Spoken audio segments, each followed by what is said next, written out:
ನವರಾತ್ರಿಯ 4ನೇ ದಿನ ಗುರುವಾರದಂದು ತಾಯಿ ದುರ್ಗೆಯು ಕೂಷ್ಮಾಂಡ ದೇವಿಯಾಗಿ ನಮಗೆಲ್ಲ ದರ್ಶನ ನೀಡುತ್ತಾಳೆ. ಕೂಷ್ಮಾಂಡ ಎಂದರೆ ಸಂಸ್ಕೃತ ಪದ. ಕು ಎಂದರೆ ಸಣ್ಣ, ಉಷ್ಮ ಎಂದರೆ ಉಷ್ಣ ಅಥವಾ ಬೆಳಕಿನ ಶಕ್ತಿ, ಅಂಡ ಎಂದರೆ ಮೊಟ್ಟೆಯ ಆಕಾರವಿರುವ ಇಡೀ ವಿಶ್ವ ಅಥವಾ ಪ್ರಪಂಚ.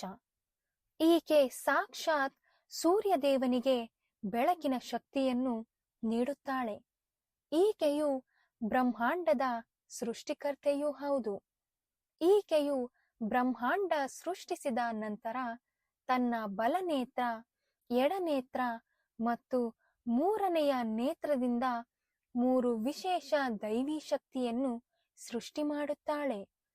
ಈ ದೈವಿ ಶಕ್ತಿಗಳೇ ಮಹಾಕಾಳಿ, ಮಹಾಲಕ್ಷ್ಮಿ ಮತ್ತು ಮಹಾಸರಸ್ವತಿ. ಮಹಾಕಾಳಿ ಶಾಖವನ್ನು ಪ್ರತಿನಿಧಿಸಿದರೆ, ಮಹಾಲಕ್ಷ್ಮಿ ಬೆಳಕನ್ನು ಮತ್ತು ಮಹಾಸರಸ್ವತಿ ಶಬ್ದವನ್ನು ಪ್ರತಿನಿಧಿಸುತ್ತಾಳೆ. ಹೀಗೆ ಈ ಮೂವರು ದೈವಿ ಶಕ್ತಿಯಿಂದ ತ್ರಿಮೂರ್ತಿಗಳಾದ ಬ್ರಹ್ಮ, ವಿಷ್ಣು ಮತ್ತು ಮಹೇಶ್ವರರನ್ನು ಸೃಷ್ಟಿಸಿ ಅವರನ್ನು ಈ ಮೂವರ ಜೊತೆ ವಿವಾಹವನ್ನು ಮಾಡಿಸುತ್ತಾಳೆ. ವಿವಾಹ ಮಾಡಿಸಿ ಸೂರ್ಯಮಂಡಲದ ಮಧ್ಯೆ ತಾನು ಆಸ್ಥಾನಳಾಗುತ್ತಾಳೆ. ಸೂರ್ಯನ ಮೂಲಕ ಇಡೀ ಪ್ರಪಂಚಕ್ಕೆ ಬೆಳಕನ್ನು ನೀಡುತ್ತಾಳೆ. ಕೂಷ್ಮಾಂಡ ದೇವಿಗೆ 8 ಕೈಗಳಿದ್ದು ಈಕೆಯನ್ನು ಅಷ್ಟಭುಜಾ ದೇವಿ ಎಂದು ಕೂಡ ಕರೆಯಲಾಗುತ್ತದೆ.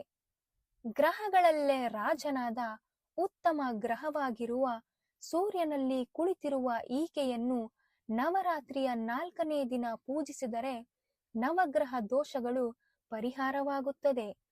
ಈಕೆಯ 8 ಕೈಗಳಲ್ಲಿ ಕಮಂಡಲ, ಧನಸ್ಸು, ಜಪಮಾಲೆ, ಕಮಲ, ಅಮೃತ ಕಳಸ ಹೀಗೆ ಹಲವಾರು ಶಸ್ತ್ರಾಸ್ತ್ರಗಳನ್ನು ನಾವು ಕಾಣಬಹುದಾಗಿದೆ. ಇಂದು ಈಕೆಯನ್ನು ಹಳದಿ ವಸ್ತ್ರವನ್ನು ಧರಿಸಿ ಭಕ್ತಿಯಿಂದ ಪೂಜಿಸುವುದರಿಂದ ಉದ್ಯೋಗಾವಕಾಶ, ಆರೋಗ್ಯ, ಜೀವನದಲ್ಲಿ ಚೈತನ್ಯ, ದೇಹದ ಬಲ ಮತ್ತು ಆಯಸ್ಸು ಕೂಡ ವೃದ್ಧಿಯಾಗುತ್ತದೆ. ಹೀಗೆ ಹೆಚ್ಚಿನ ಮಾಹಿತಿಯನ್ನು ಪಡೆಯಲು ನಮ್ಮ ಪೇಜನ್ನು ಫಾಲೋ ಮಾಡಿ.